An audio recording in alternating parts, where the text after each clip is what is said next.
Todos nós. Muito obrigado. Obrigado. Bom dia. Primeiro pedimos a proteção da dona da casa, Nossa Senhora Aparecida, para que eu apenas seja um instrumento para termos um diálogo como um todo.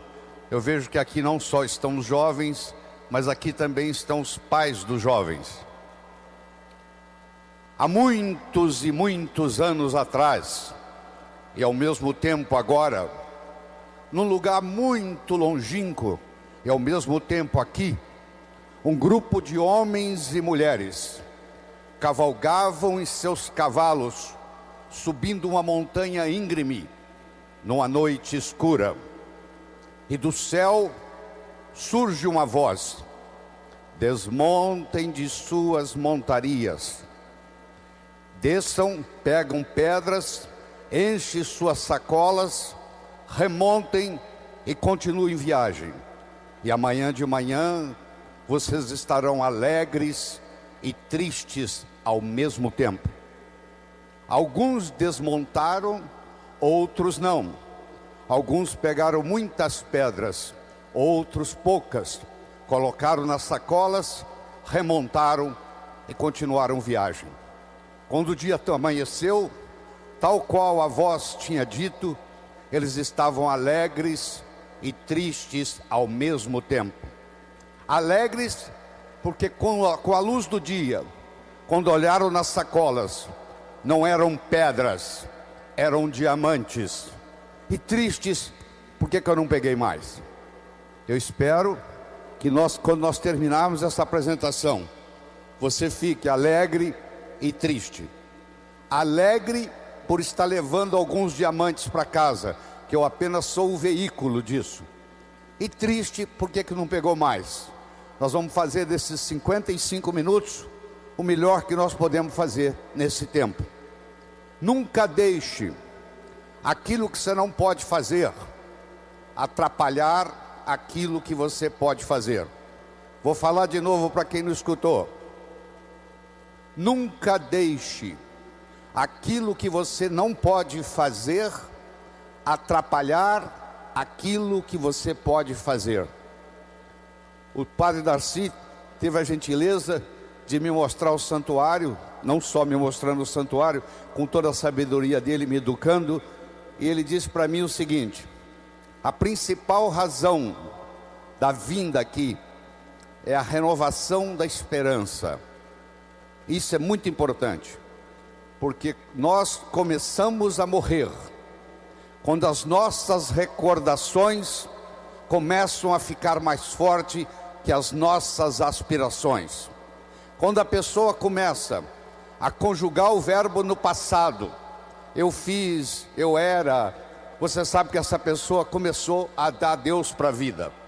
Então, quando você renova a sua esperança, você percebe que você pode ter novas metas, novos sonhos. E eu tenho aqui um desafio para você que está nos escutando. Eu gostaria que você agora pensasse nas 3 coisas mais importantes que aconteceu na sua vida até hoje, desde o dia que você nasceu até hoje. Quais foram as 3 coisas marcantes, boas na sua vida? Se você tivesse que selecionar 3 momentos da sua vida para representar o seu viver nesse planeta Terra. Teilhard de Chardin, o teólogo jesuíta francês, dizia que o seguinte: nós não somos seres humanos tendo uma experiência espiritual. Somos sim seres espirituais tendo uma experiência humana. Nós estamos passando um tempo aqui na Terra para adquirir uma experiência humana. Temos momentos agradáveis e momentos desagradáveis. Não é à toa que nós nascemos chorando, porque nós sabemos a barra que nós vamos enfrentar na vida. Aqui é planeta Terra, aqui não é paraíso. Se você quiser ser feliz 24 horas por dia, 365 dias por ano, você está no lugar errado. Aqui nós temos momentos felizes e momentos não tão felizes. Faz parte da vida. É como se fosse uma montanha russa. Tem momentos que nós estamos muito bem, tem momentos que nós não estamos muito bem. E você já sabe que se não estiver muito bem, não vai durar muito, vai melhorar. E se estiver muito bom, também não vai durar muito, vai piorar. Se você aprende esse conceito da montanha russa, isso ajuda. Mas vamos voltar lá. Você vai pensar em 3 momentos especiais da sua vida, marcantes, coisas importantes que ocorreram com você desde que você nasceu até hoje. Escolha uma, escolha 2, escolha 3. Eu vou assumir que você já tem na sua mente esses 3 momentos mágicos. E eu vou fazer aqui uma declaração. Pelo menos 2 desses 3 momentos mágicos da sua vida não foram programados. Você se casou um dia, teve filhos, constituiu uma família.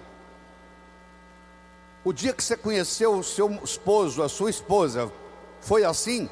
Você levantou um dia e disse assim: hoje eu vou conhecer alguém por quem eu vou me apaixonar, com quem eu vou me casar.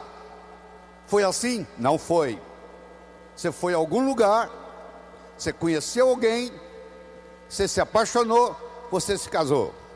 Se você começar a analisar sua vida, os momentos mágicos da sua vida não foram programados.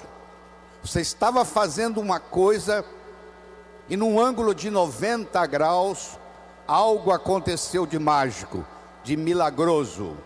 São os milagres que acontecem a cada momento, que nós não chamamos de milagres, mas eles são milagres. Você vai ao supermercado comprar 1 quilo de açúcar, você está na fila do caixa para pagar o seu quilo de açúcar, alguém começa a conversar com você, lhe dá uma dica, você fatura R$1 milhão. Você foi ao supermercado comprar 1 quilo de açúcar e sai de lá com a ideia de R$1 milhão. Mas essa ideia de R$1 milhão só vai se concretizar se você tiver no seu coração a esperança de que a coisa vai dar certo. Porque se você tiver no seu coração a expectativa que vai dar errado, eu lhe aconselho a nem começar, porque não vai dar errado. Henry Ford tinha uma frase que dizia assim: se você pensa que pode, ou se você pensa que não pode, de qualquer jeito você está certo. Se você pensa que pode, você vai trabalhar para que isso aconteça e vai se concretizar. Se você pensa que não pode, você não vai fazer nada e isso não vai acontecer. Quer dizer, a profecia de pode ou não pode vai se manifestar. Você não faz um bolo só com farinha, nem só com manteiga, nem só com ovos. Você precisa de vários ingredientes. O bolo da vida necessita vários ingredientes. E um desses ingredientes é o diálogo. Um desses ingredientes é a capacidade de se comunicar. Ele não é o único, mas ele é fundamental. O primeiro ingrediente, eu diria, é o respeito que você tem para com você mesmo.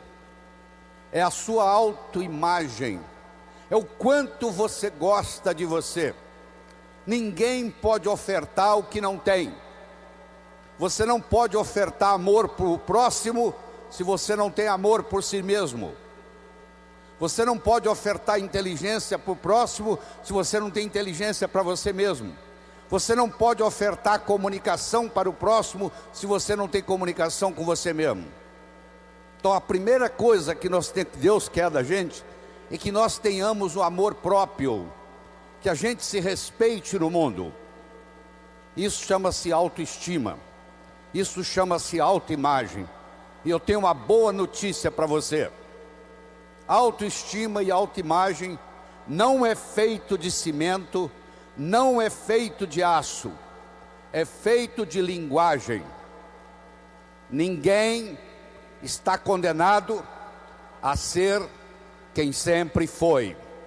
Vou falar de novo. Ninguém está condenado a ser quem sempre foi. Nós somos os únicos animais no planeta Terra que temos a habilidade de transcender. Transcender significa começar de novo. Não interessa o que aconteceu na sua infância, não interessa o sofrimento que você teve até hoje. O seu passado foi uma necessidade para você chegar até aqui. O seu futuro é uma possibilidade para você ir onde você quiser ir. Mas se você não se conscientizar disso, o seu futuro vai ser nada mais, nada menos do que uma repetição dos padrões do seu passado. Quais são os padrões existentes na sua família que você gostaria de se livrar deles? Porque a sua família, como a de qualquer outro, não é perfeita. O indivíduo, para ser médico, precisa fazer medicina. O indivíduo, para ser advogado, precisa fazer direito e fazer o exame da OAB. O indivíduo, para ser jornalista, precisa fazer jornalismo. Para você ser pai e ser mãe, você só tem que fazer uma coisa: copular, ter relação sexual. E os filhos nascem. Então os pais, 99,99, não estão preparados para ser pai e mãe. Vão aprendendo com o erro dos filhos. Os seus pais erraram com você, os pais deles erraram com eles, você errou com seus filhos vão errar com seus netos. Isso faz parte da vida. Não precisa ficar com sentimento de culpa disso não, porque é assim que é assim que a vida funciona. A gente vai aprendendo com os erros. No segundo filho você já erra menos, no terceiro você erra menos, se você parar e pensar aquilo que está fazendo de errado. O segundo ingrediente do bolo da vida é a comunicação. Na era da agricultura, mandava no mundo quem tinha terra. Eram os coronéis e era vitalício, valia para a vida inteira. Na era industrial, passou a mandar no mundo quem tinha capital, quem tinha dinheiro. Meus amigos, a moeda mudou e muita gente não se deu conta disso ainda. A moeda hoje chama-se conhecimento. Você é rico ou você é pobre em conhecimento. Mas conhecimento só tem validade quando aplicado, quando passado de um cérebro para outro. E a passagem do conhecimento de um cérebro para outro se faz através do diálogo, se faz através da comunicação. Portanto, jovens que estão aqui nos assistindo, comunicação se tornou essencial, tanto no sucesso pessoal quanto no sucesso profissional. E faz parte da natureza do espírito humano evoluir.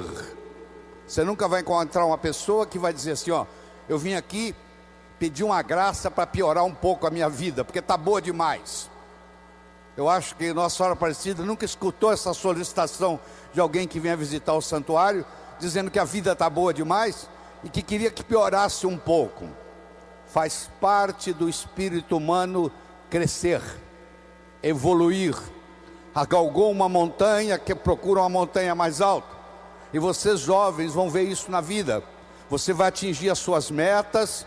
Você quer passar no vestibular, passou no vestibular, quer se formar, quer arrumar um emprego, quer ser promovido, quer montar sua própria empresa, e você vai galgando as coisas na vida. Isso faz parte. À medida que você sobe no escalão da vida, talvez o ingrediente mais importante seja o diálogo, seja a capacidade de se comunicar, seja a capacidade de se expressar, seja a capacidade de entender o outro.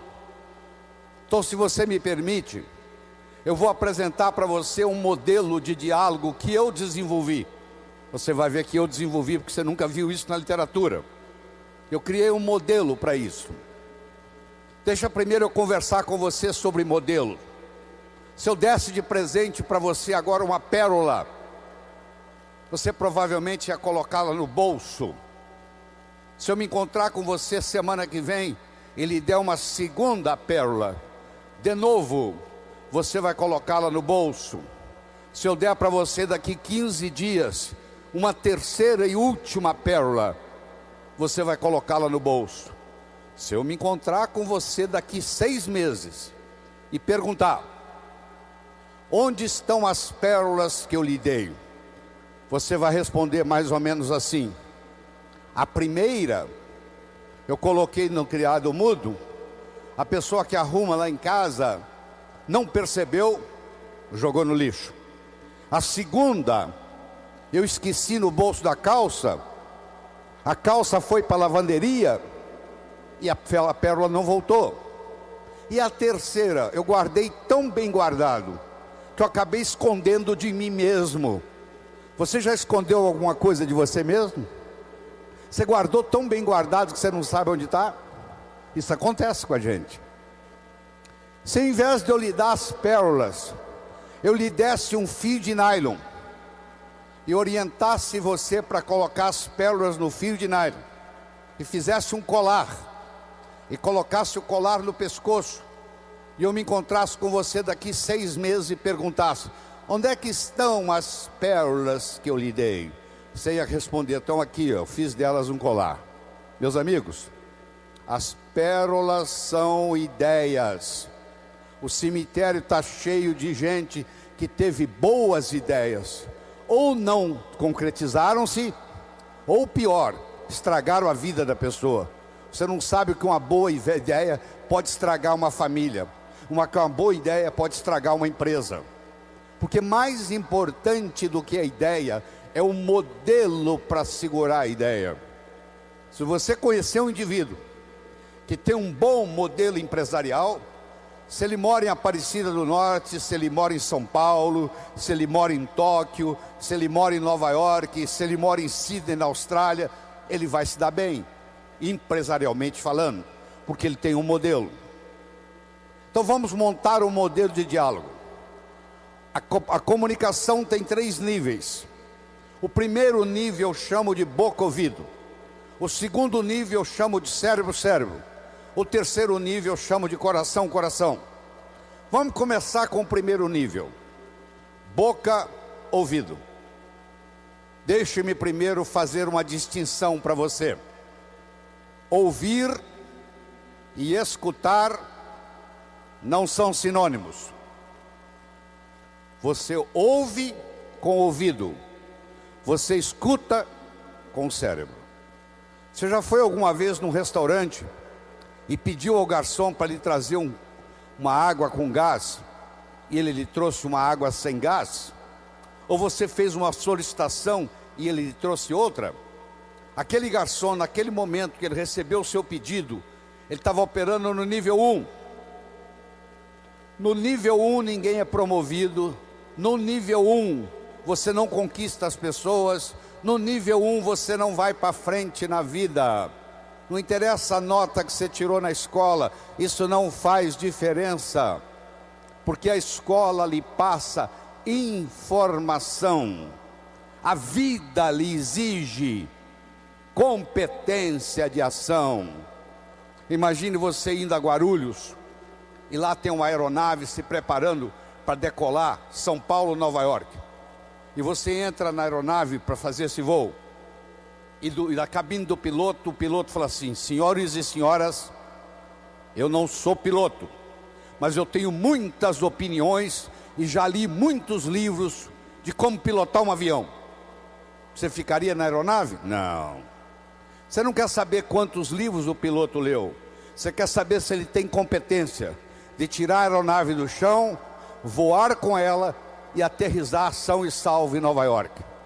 A vida exige da gente competência de ação. O que cai na prova não cai na vida. Se você observar na sua cidade, você vai encontrar indivíduos que eram CDFs, que eram estudantes brilhantes, e hoje são pessoas que estão perdidas na vida.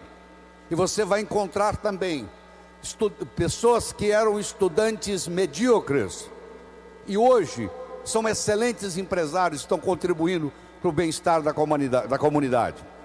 Por que isso? Porque esses segundos eles sabem dialogar com o mundo, eles sabem dialogar com a sociedade, eles aprenderam, talvez até intuitivamente, o poder da comunicação. Então, se você me permite, eu vou começar a trabalhar nesse modelo do nível 1, boca, ouvido, nível 2, cérebro, cérebro, nível 3, coração, coração. Deixa eu primeiro fazer uma afirmação. Nós só chegamos ao coração das pessoas passando pelo cérebro. Não tem outro caminho. É fácil você gostar de quem você gosta. Eu quero ver você gostar de quem você não gosta. Você faz uma decisão assim: a partir de hoje eu vou gostar de quem eu não gosto. Essa decisão é puramente do pescoço para cima.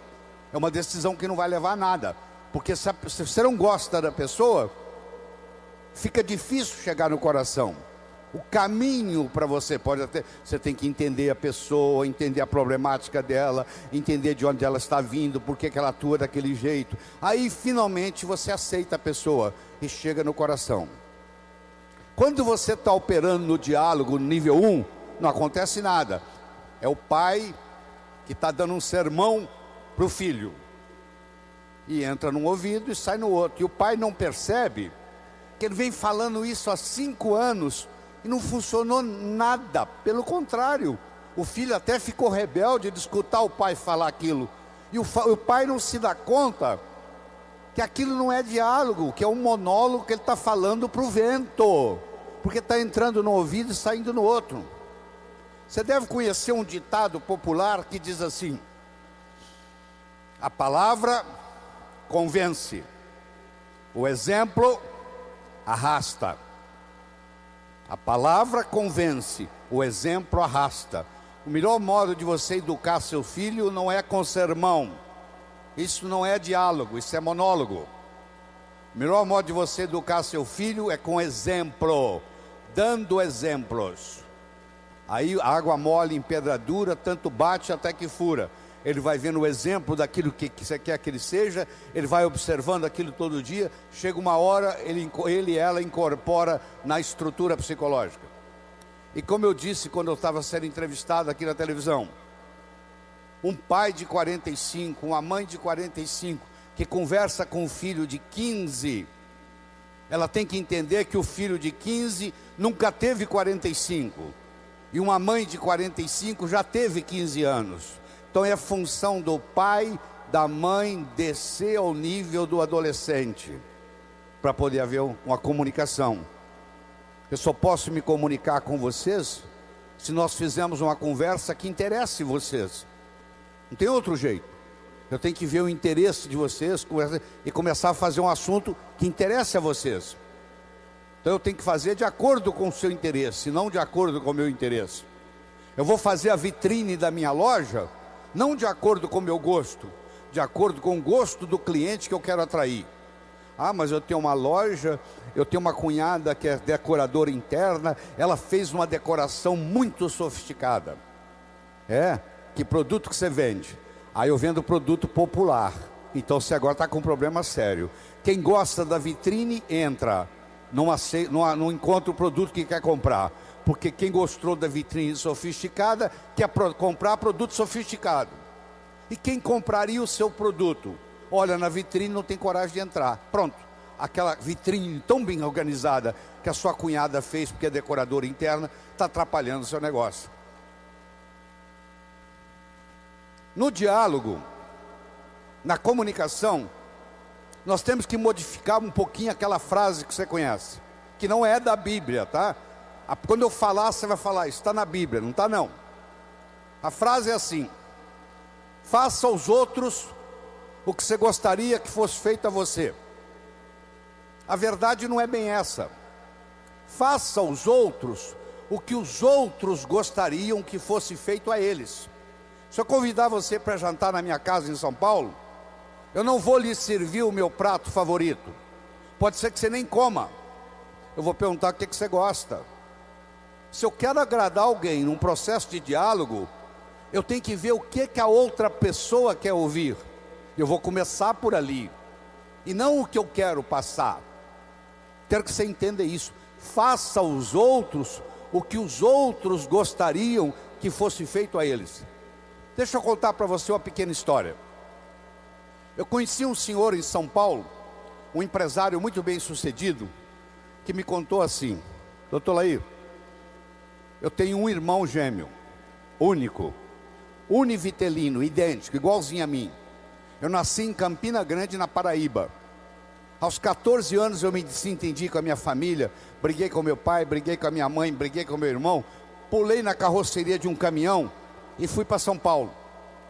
Eu fiquei 25 anos sem se comunicar com a minha família. Aqui em São Paulo eu ganhei dinheiro, virei empresário e tal. 25 anos depois eu ligo para casa. Eu fico sabendo que o meu pai já tinha morrido, que a minha mãe já tinha morrido e que sobrava esse meu irmão. Eu então resolvi dar um presente para o meu irmão, trazê-lo a São Paulo, com ele e a mulher, para me conhecer, para conhecer os meus filhos, para conhecer os sobrinhos, e conhecer a família. Ele não quis vir de avião, eu mandei a passagem de ônibus. Eu fui buscá-lo na rodoviária e, para surpreendê-lo, eu organizei uma festa numa pizzaria, porque eu adoro pizza. E quando o meu irmão entrou na pizzaria, ele começou a passar mal, porque ele tinha nojo de pizza. Olha que interessante. Como esse empresário adora pizza, e ele queria agradar o irmão, ele achou a coisa mais lógica fazer uma festa numa pizzaria. Só que ele esqueceu de perguntar para o irmão se o irmão gostava de pizza. E aconteceu que o irmão não gostava, não tolerava pizza. Isso exemplifica o que está acontecendo com a gente. Eu quero mostrar o meu ponto de vista para você, mas eu não me preocupo como que você vai receber esse ponto de vista. Aí sabe o que acontece? A natureza colocou um ouvido no mesmo nível do outro. Entra num ouvido e sai no outro. Aí não deixa de ser diálogo, passa a ser monólogo, porque não tem repercussão.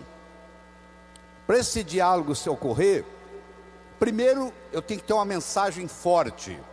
Você só vai continuar me escutando se você estiver gostando da mensagem. Eu tenho que ter algo para poder passar para você. Essa é a mensagem. Segundo, nós temos que conversar de uma forma metafórica. Como é que Jesus ensinava? Jesus ensinava contando histórias. Como é que eu vou ensinar para um sapo que nunca saiu da lagoa como é que é a onda do mar? Imagine esse problema. Você vai ensinar para um sapo que nunca saiu da lagoa como é que é a onda do mar? Como é que Jesus ia ensinar como é o mundo espiritual para quem está na terra? Sabe o que ele fazia? Ele fazia de uma forma metafórica. Ele contava parábolas, ele contava histórias.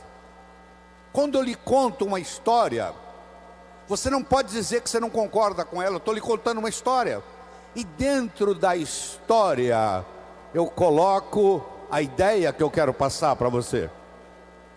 Era uma vez um navio de alta prioridade, porque carregava ouro, e de repente o motor desse navio enguiçou, e o dono do navio disse: para, traga aqui o melhor mecânico da região. Eles trouxeram. Ele trabalhou um dia inteiro, não conseguiu consertar o motor. Ele disse: para, traga aqui o melhor engenheiro mecânico do país mais próximo. Eles trouxeram. Ele trabalhou 2 dias, não conseguiu consertar o navio. Ele disse: para, traga aqui de onde estiver, de helicóptero, quem montou essa máquina desse navio. E eles procuraram, encontraram e trouxeram ele e um assistente. E eles desceram no navio de helicóptero, foram até a casa de máquinas, escutaram o barulho da tubulação, tocaram nos tubos, e tinha uma válvulazinha vermelha num canto. E ele perguntou para o assistente dele: você tem um martelo? Tem, me empresta. Ele foi lá e pim, ligue. Eles ligaram, tudo funcionou às mil maravilhas. Os 3 indivíduos que trabalharam, o primeiro que trabalhou um dia, o segundo que trabalhou 2 dias, e esse que deu a martelada na válvula, mandaram as suas respectivas contas. Quem trabalhou um dia mandou uma conta de $100. Quem trabalhou 2 dias mandou uma conta de $400, $200 por dia, porque ele havia trabalhado 2 dias e ele era mais sofisticado do que o outro. E quem deu a martelada mandou uma conta de $10.000. O dono do navio falou: eu vou pagar, porque ele consertou o meu navio, mas eu só pago com uma condição: que ele mostre como é que ele chegou à conclusão de me cobrar $10.000. E ele mandou um bilhete para o dono do navio: para dar a martelada, $1. Para saber onde bater com o martelo, 9.999. Olha que interessante. Você imagine que nós estamos almoçando e eu conto essa história para você. Aí nós estamos num diálogo, almoçando. Aí você vai para o seu escritório comigo e você está pensando em me contratar para ser seu consultor na sua empresa. E você pergunta assim: doutor Lair, qual é a sua remuneração? E eu falo um preço elevado. Ao invés de você falar é caro, você vai pensar assim: esse cara sabe onde bater com o martelo. Eu preparei o seu cérebro para escutar o meu diálogo com você. Através de quê? Através de uma história, através de uma metáfora. A pessoa que sabe dialogar, ela conversa metaforicamente. O político que ganha a eleição é um contador de histórias. O padre que faz o sermão que agrada a todos é um contador de história. Porque quando você está contando uma história, a mente crítica baixa. Você conta a história e leva o que você quer levar junto da mensagem. E a mensagem entra na estrutura psicológica. Terceira coisa importante no diálogo é uma linguagem apropriada. Você já foi a um médico e o médico começa a usar aquela terminologia médica que só ele entende. E aí você volta e a sua família te pergunta: e aí, o que você tem? O que o médico falou? Ah, não entendi o que o médico falou. Esse médico não tem nada de inteligente. Ele tem que conversar numa linguagem que o paciente entenda. Você está com um processo difícil na justiça, você vai visitar um advogado e ele começa com aquela terminologia jurídica e você não sabe o que ele está falando, precisa de alguém para traduzir. A própria Bíblia tem uma citação dizendo que se você não falar a linguagem de quem está lhe escutando, você está falando aos ares. Então é muito importante, quando você vai dialogar com alguém, não está na hora de você exibir vocabulário sofisticado, não está tem que ser um diálogo onde a pessoa inteligente entenda. Ela não precisa ter nenhuma sofisticação intelectual para entender. Deixa você usar a terminologia intelectual quando você estiver conversando com o intelectual. E outra coisa importante é a percepção. Uma coisa é o que você está passando, a outra coisa é que o outro está captando. Ah, você é um vendedor? Sou. Você é um bom vendedor? Ótimo vendedor.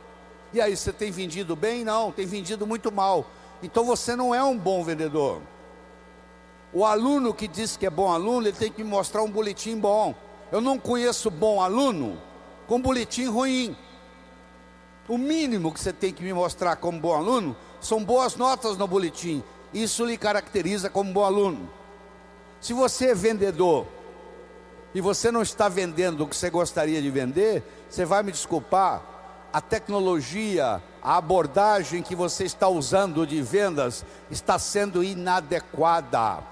Talvez a sua linguagem não está sendo apropriada, talvez a sua mensagem não está sendo forte o bastante, talvez você não esteja fazendo uso dos recursos da metáfora, das histórias. Semana passada teve um cliente aqui e eu falei para ele o seguinte: aí você pode falar o que você quiser, que você está falando, você está contando para esse cliente que está na sua frente o que você fez com o cliente da semana passada, o que você falou para ele. Mas na realidade você está falando para esse escutar, mas você usou o artifício metafórico de que você está falando para o outro. E quando você trabalha esse fenômeno do diálogo desse jeito, quando você termina, a pessoa se sente convidada a participar das suas ideias. Ela se sente, o filho, quando um pai sabe ter um diálogo com ele, quando termina o diálogo, o filho se sente convidado a experimentar o que o pai está falando para ver se dá certo. É um convite que ele recebe. Na vida, nós somos julgados por 4 coisas. 4 coisas. Nós somos julgados por aquilo que fazemos. Você pode marcar no seu relógio. Você encontra um estranho na festa. Nos próximos 5 minutos, ele vai perguntar para você assim: o que é que você faz na vida? A que é que você se dedica? Eu posso ter 2 pedreiros, um trabalhando ao lado do outro. Eu chego perto do primeiro pedreiro e pergunto: o que é que você faz da vida? Ele fala: eu sou pedreiro. Eu coloco um tijolo em cima do outro. Eu chego perto do segundo pedreiro que está ao lado dele e pergunto: o que é que você faz da vida? Eu sou pedreiro. Eu estou construindo o Maracanã, o maior estádio de futebol do mundo, que vai ficar aqui para a posteridade. Quero que você saiba que os 2 fazem a mesma coisa. Só que esse segundo pedreiro, ele não vai ser pedreiro muito tempo, não. Logo, logo ele vai ser construtor, porque ele não está colocando um tijolo em cima do outro. Ele está construindo Maracanã. Então escute com carinho. Quando alguém lhe pergunta: o que que você faz na vida? Você tem que responder de um modo que agregue valor à sua contribuição para o mundo. Você lembra? Quando eu comecei a minha entrevista aqui na televisão, eu disse: ó, a minha missão de vida é transformar as pessoas de uma forma alegre e poderosa, com amor e sabedoria. O que você faz da vida, Lair? Eu transformo as pessoas de uma forma alegre e poderosa, com amor e sabedoria. Isso é diferente de dar palestra. Isso agrega valor. Então, você quer melhorar seu poder de diálogo, você tem que definir a sua contribuição no universo de uma forma que agregue valor. Segundo, você é julgado pela sua aparência. Não é estar bem vestido, não. Estar adequadamente vestido para a ocasião. Você não quer ir num médico que está de camiseta. Você quer ir num médico que esteja de branco, de preferência com estetoscópio no pescoço. Que você chega lá, ele tem um arquétipo do branco. Se você pensa nos anjos, eles se vestem de branco. Se você pensa nos profetas, eles se vestem de branco. Se você pensa nos santos, a maioria se veste de branco. O branco tem um arquétipo de cura. Quando você está de frente de um médico que está todo de branco, só de você olhar o médico você já começa a melhorar, antes dele receitar qualquer coisa, antes dele examinar você. É uma pena que os médicos não entendam a força do arquétipo branco no processo de cura. É uma pena. Terceiro, você é julgado pelo que você diz. Enquanto você não disse nada, ninguém sabe se você é inteligente ou deixa de ser. No momento que você falou e falou besteira, não tem jeito de você voltar atrás. Uma palavra falada, uma flecha lançada, uma oportunidade perdida, não tem jeito de voltar atrás. Então muitas vezes você tem que morder a língua, porque uma vez que você falou uma coisa inadequada, você não tem jeito de trazê-la de volta. E finalmente ser julgado, não só pelo que você diz, mas como você diz o que você diz. Eu poderia trazer alguém aqui que falasse exatamente o que eu estou falando. A apresentação poderia ser muito melhor ou muito pior, porque não é só o que eu estou falando que conta, é como eu estou falando o que eu estou falando. Eu não sei se você conhece uma frase que diz assim: o cantor é mais importante do que a canção. Se você tem um cantor favorito, e ele canta uma música que toca o seu coração, aquela mesma música, aquela mesma canção, cantada por um cantor que você não gosta, vai ter um impacto diferente. Então nós somos julgados pelo que fazemos, somos julgados pela nossa aparência, somos julgados pelo que dizemos e somos julgados como dizemos o que dizemos. E nessa parte do diálogo de como dizemos o que dizemos, vem o modelo que eu estou discutindo com você, que tem um nível 1, que não acontece nada, que você está perdendo tempo, que é o boca-ouvido, é o que você pede o garçom uma água com gás, ele traz uma água sem gás, porque entrou num ouvido e saiu no outro. Quando ele chega lá na cozinha, ele já não sabe o que ele vai trazer. E muitas pessoas trabalham nesse nível e não vão para frente na vida, porque comunicação é essencial. Hoje, se você tirar a comunicação do mundo, você destrói o mundo, porque a informação só tem validade quando ela passa de um cérebro para outro, e ela, para passar de um cérebro para outro, tem que ter algum tipo de diálogo, senão não tem jeito. Eu disse para você que o bolo da vida tem vários ingredientes. Nós começamos falando da autoestima, estamos falando da comunicação, do diálogo. Deixa eu tocar um pouquinho nos outros. Outra coisa importante para você jovem que está nos assistindo, e é jovem de qualquer idade, tá? Juventude é uma coisa que você decide. Eu tenho 65 anos de idade, tá? Mas tenho a energia de jovem. O que eu vou fazer na vida está para frente ainda. Já fiz muita coisa, mas o que eu vou fazer muito mais ainda está pela frente. Quando eu mantenho esse foco no que eu vou fazer, o meu organismo não envelhece, ele mantém a energia da juventude. Então, estabelecer metas. Todos vocês conhecem o conceito de uma ampulheta, não conhece? Você já pegou uma ampulheta na mão? Aquele reloginho de areia? Vamos imaginar uma ampulheta. A ampulheta tem a areia que ainda não caiu, a areia que está caindo e a areia que já caiu. A areia que ainda não caiu é o futuro. A areia que está caindo é o presente. E a areia que já caiu é o passado. Deixa eu focar um pouquinho no presente. Sabe por que o presente chama presente? Você já parou para pensar por que o presente chama presente? Porque é um presente de Deus, eterno. Não interessa onde você estiver, é aqui. Não interessa que hora for, é agora. Você já viu que a sua vida é um eterno aqui e agora? Aqui e agora? Aqui. Não interessa onde você estiver, é aqui. Não interessa que hora for, é agora. A vida é um eterno aqui e agora, aqui agora, aqui agora, aqui agora. Esse aqui agora é o nosso presente. É nesse momento que você vive a vida. Se você não consegue ficar no aqui e agora, é como um gato que passa por um telhado de zinco quente, só sente o calorzinho da vida. E tem gente que está assim, está dominado pela tecnologia. É o relógio, é o celular tocando. A pessoa não vive mais o momento. E depois reclama que está ficando doente, que está esgotado, que não dorme direito. Ele não consegue viver mais o momento, nem consegue viver mais o aqui e agora. Mas vamos voltar na nossa ampulheta.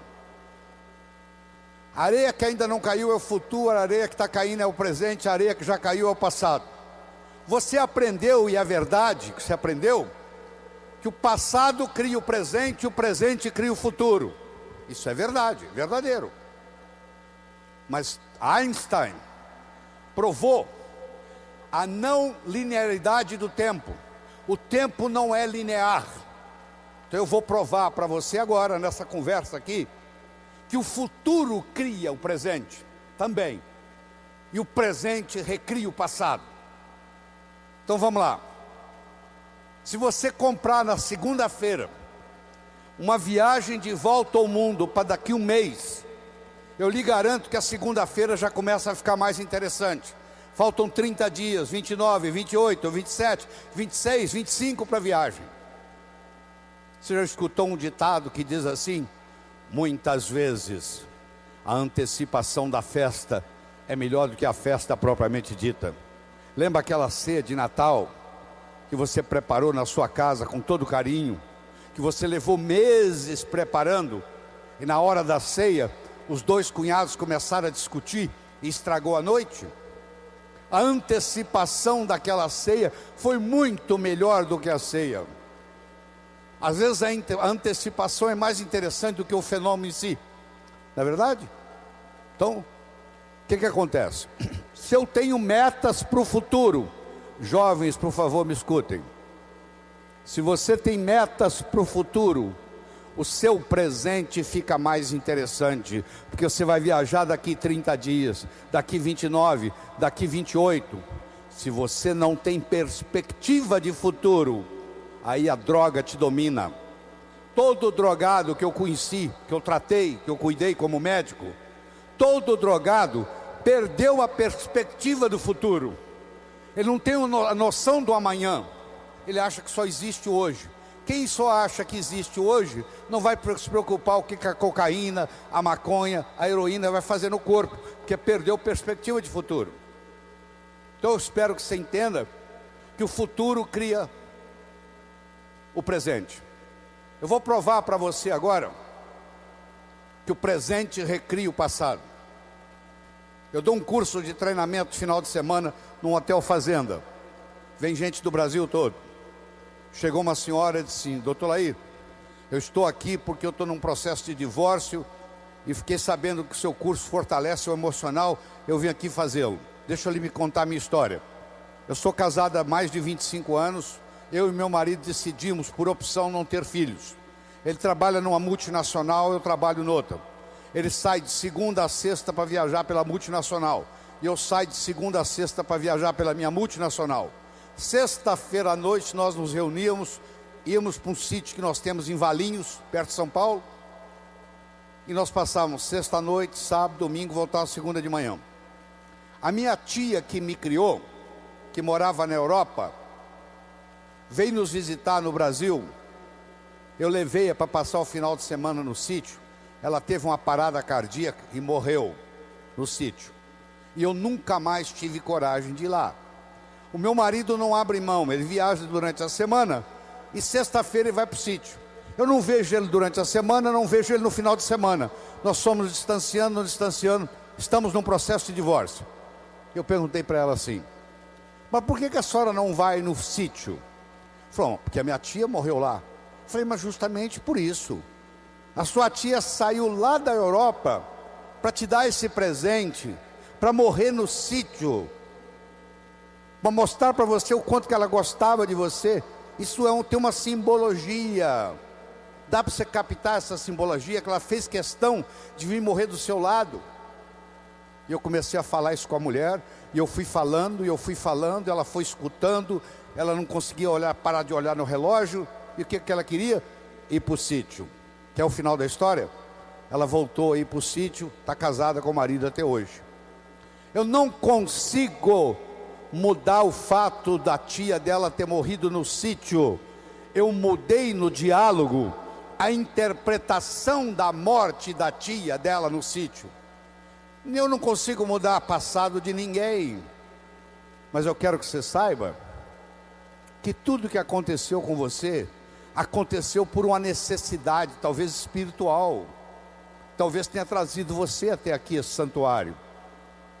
O seu passado é uma necessidade que aconteceu para você chegar aqui. Ele é conhecido, você sabe o que aconteceu. O seu futuro é uma possibilidade, e ele é desconhecido até que você decida qual que ele vai ser, porque você pode criar o seu futuro. Nós somos os únicos animais no planeta Terra que temos a habilidade de pensar em futuro. E eu sugiro que você se concentre lá no futuro, porque é lá que você vai passar o resto da sua vida. Só por isso. Você não vai passar a sua vida no passado. Perdão, antes de ser um ato de amor, é um ato de inteligência. Só não perdoa quem é burro. eu não vou perdoar o meu pai pelo que ele me fez. Onde é que está seu pai? Aí ele já morreu. Aí ele vai ficar muito sem dormir hoje à noite por causa disso. O fato de você não perdoar o seu pai é mais ou menos assim: eu vou tomar o veneno para matar aquele cara, mas eu tomo o veneno. Isso não é tão ridículo, não é? O cara vai tomar o veneno para querer envenenar o outro. Quando eu tenho ressentimento do meu pai, quando eu tenho ressentimento da minha mãe, primeiro eu vou ter ressentimento de todos os homens e todas as mulheres no mundo, porque isso vai repercutir. Cada vez que eu encontrar um homem, vai lembrar do meu pai, eu vou ter problema. Cada vez que eu encontrar uma mulher, eu vou lembrar da minha mãe, vai ter problema. Então, se você perdoar o seu pai e perdoar sua mãe incondicionalmente, só pelo fato dele ser seu pai e pelo fato dela ser sua mãe, não é a pessoa em si, não. Eu estou querendo que você perdoe o arquétipo pai. Eu estou querendo que você perdoe o arquétipo mãe. Não é que agora você perdoa a sua mãe, você tem que trazê-la para morar com você, não. Você que tem que terminar e dizer, ó, o que você fez foi feito, você fez o... Eu lhe garanto que os seus pais fizeram o melhor que eles sabiam fazer. Não fez melhor porque não sabia. Eles não sabiam o que eles não sabiam. No momento que você perdoa, isso é mágico no seu corpo, porque isso muda tudo. Isso muda a sua energia, muda a sua capacidade de ganhar dinheiro.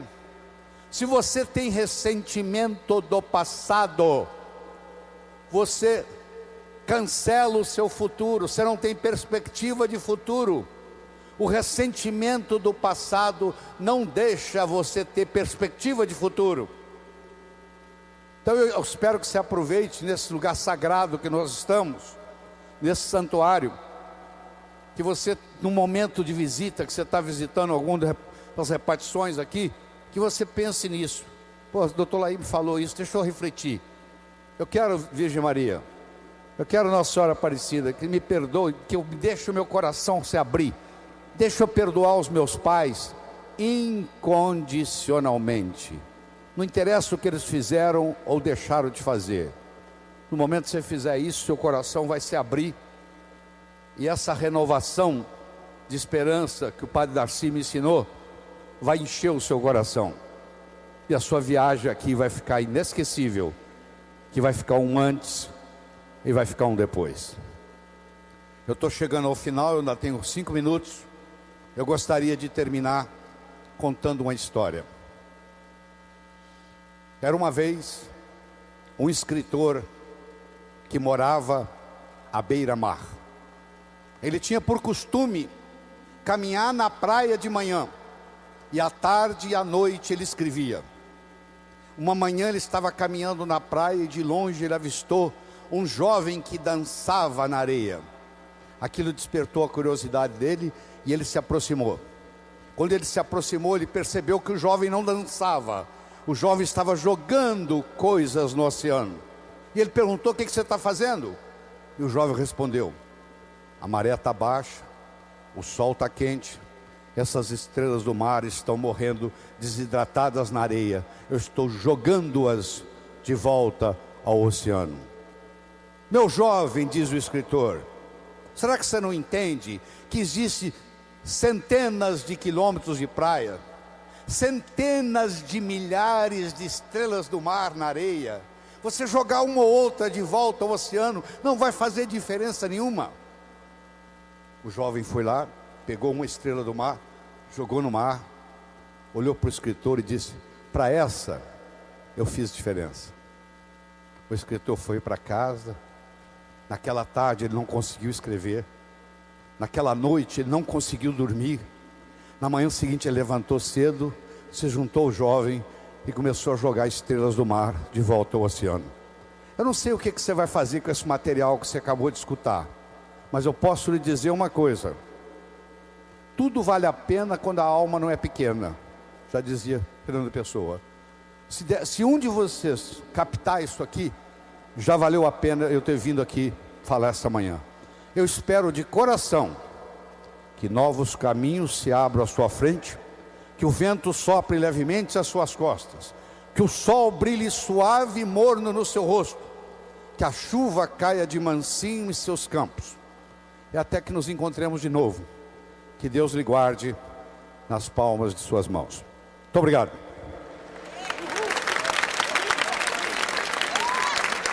Professor Laí, Bianca, tudo vale a pena quando a alma não é pequena.